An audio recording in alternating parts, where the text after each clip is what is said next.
1149 में जन्म लिया चौहान ने।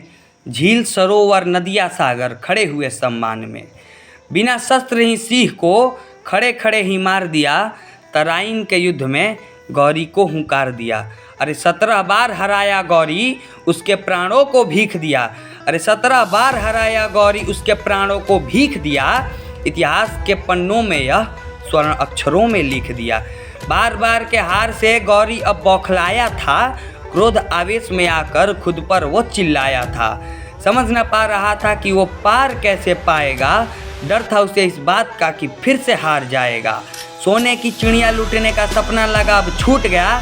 भारत के सरजमी से गौरी का नाता टूट गया। पर तभी गद्दार जयचंद भारत से अफगान आया था।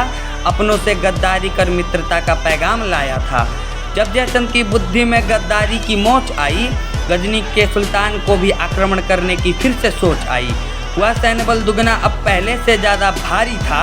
पर वीरता और निडरता पृथ्वी की यह सवारी था। तनिक भी न घबराया राजा वो महान था। सरजमी पर मरने वाला पृथ्वीराज चौहान था। हुआ संग्राम भीषण वो जैसे ज्वाला जल गया। जब बने पृथ्वी बंदी मानो भारत का सूर्य ढल गया। ले गया अफगान पृथ्वी को जयचंद, गौरी की यारी थी।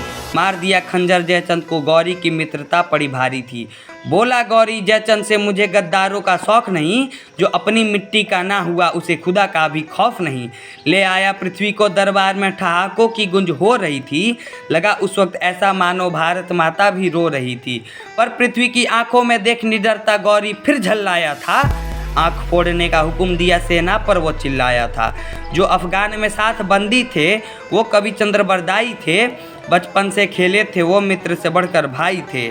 फिर उन्होंने बताया गौरी को शब्द भेदी कौशल के बारे में। शब्दों को भेद कर निशाना लगाते पृथ्वी गौरी के दरबारे में। तब चंद्रबरदाई ने संदेश दिया कविता से चौहान को। तीर उतारा गौरी के गले में, मृत्यु से बढ़कर बताया स्वाभिमान को।